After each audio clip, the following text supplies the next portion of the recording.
Hi everybody. I want to talk about a place that I love, Staniel Yacht Club in the Exumas section of the Bahamas.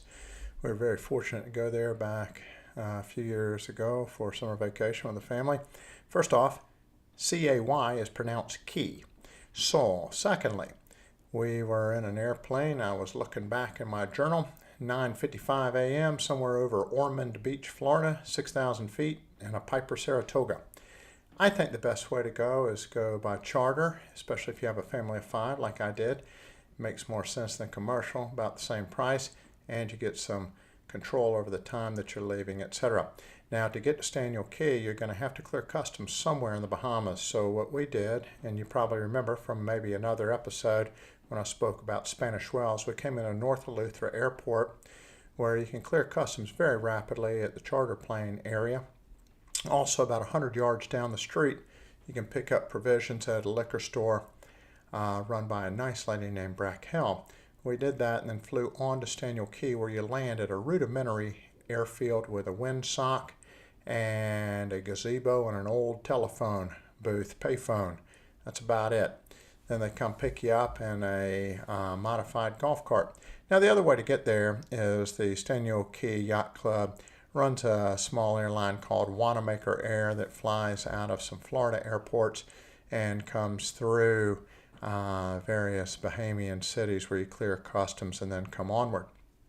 Well, let's talk about the resort. It was established in 1956 by a guy named Bob Chamberlain and his partner John Hocker. Chamberlain, a native of Connecticut, had been down there running a marina.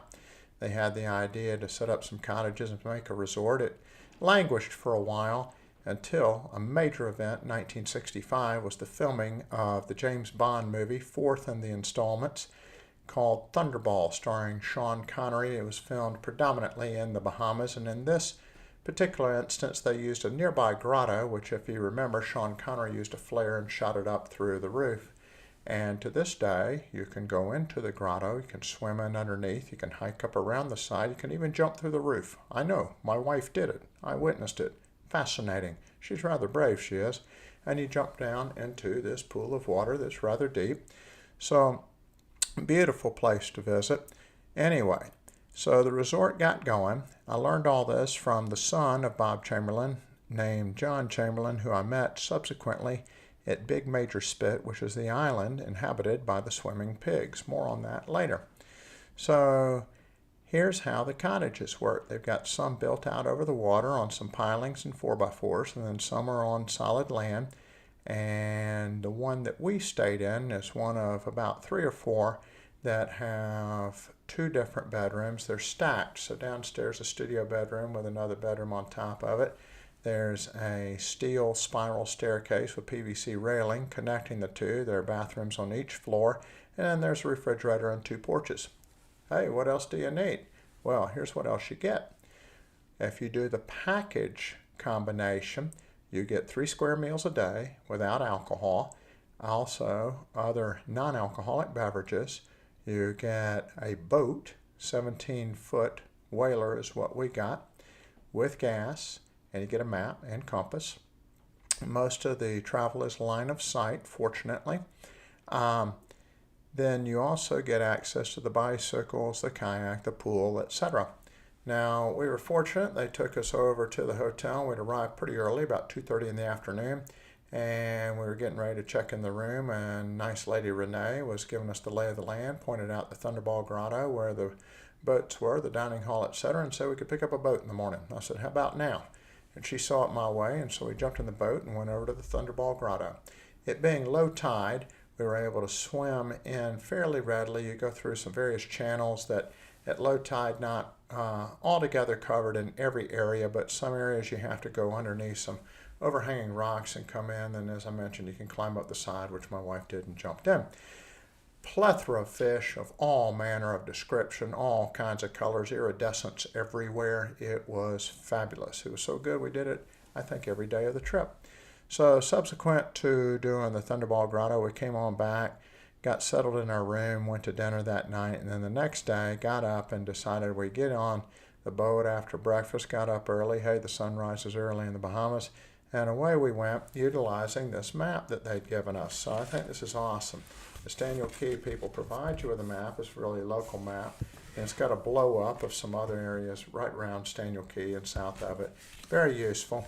So we utilized this map and went way up north eventually to Compass Key. We went way down south to Farmers Key. But that first full day there, we went over to a place called Lumber Island or Lumber Key to their beach, and then went to a place called Bitter Guana Key where we saw some iguanas, then came back, had a spot of lunch, and then went over to the Thunderball Grotto and went to the Swimming Pigs Beach at Big Major Spit, and that's where we met John Chamberlain, who filled us in on the history of the resort, but also told us about the history of the pigs and mentioned that we should go down to Farmers Key.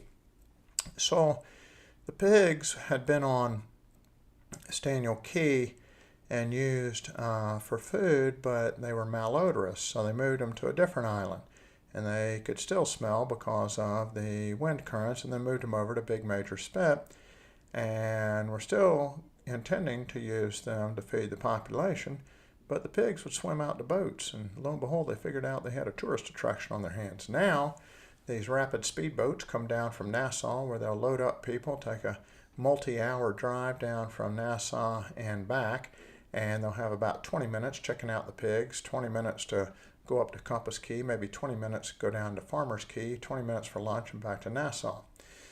Now, the best thing to do is go over to feed the pigs right after breakfast when it's not as crowded.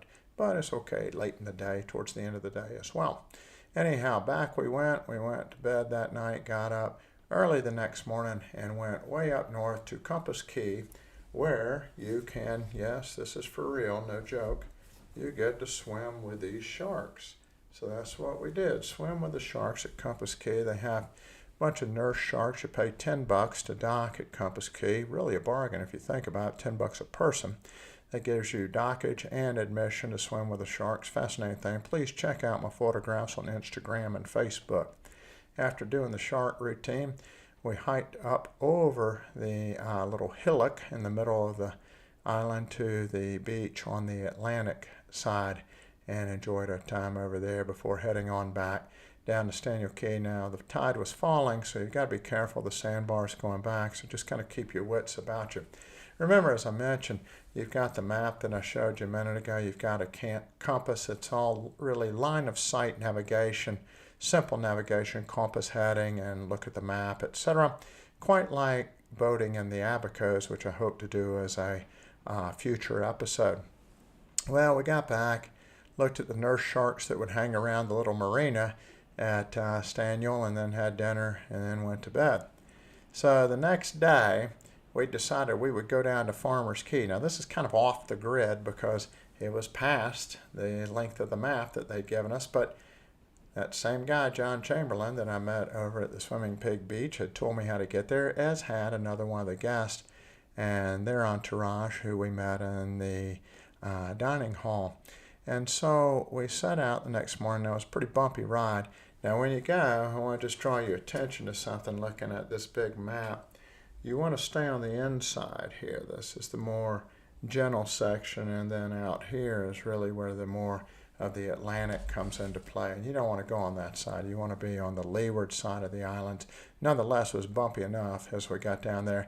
We eventually saw the two landmarks I was looking for, the giant Battelle Company tower that stands for Bahamas Telephone Company, and the red and yellow brightly painted Farmers Key Resort and Hotel. It looks like a Whataburger. Anyhow, so we pulled into the harbor there and didn't see any turtles, asked about it, and said, well, there might be some directly. So we had a conch salad and snorkeled around, looked at some big manta ray, eagle rays, giant long black rays, huge, wingspan about the width of my arms. I'm just for frame of reference, I have a 36-inch sleeve length. Well, we'd seen one of those giant eagle rays on our second day when we'd gone out to Bitter Guana and to Lumber Key when we'd snorkeled on a wreck of an airplane just outside the harbor at the commercial dock on Staniel Key. I guess that one didn't make it into the rudimentary airport. Fascinating place, fascinating wreck, fascinating spot to snorkel. It was in about maybe 15 feet of water, so you could hold your breath, dive down, and get a good look. Anyway, back to Farmers Key. So presently, some of the tour boats from Nassau arrived, and this gentleman jumped in the water, large Bahamian gentleman, with a conch shell and a hammer, and began to beat the hammer on the conch shell. And then he had a wire ring of a bunch of conch pierced, and turtles would come up and just take snatches off of this conch that was on the wire ring. We watched that for a while, fascinating. Then the show was over, the tour boats left, and so we decided to walk around the marina, and we stopped in at a small watering hole run by a nice gentleman named Mr. Roll, Roll being a very common name in the Exumas.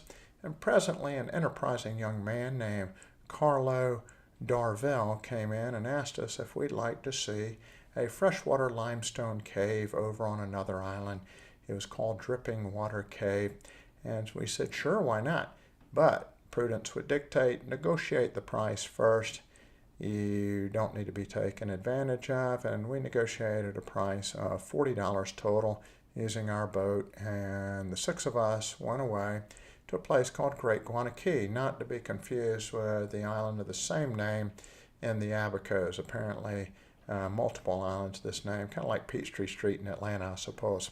Anyway, it was hot as the devil hiking through the bush, but presently we came into the cool refines of the cave, and it was delightful. And sure enough, fresh water inside this limestone cave, and swam around in it for a while. I thought money well spent.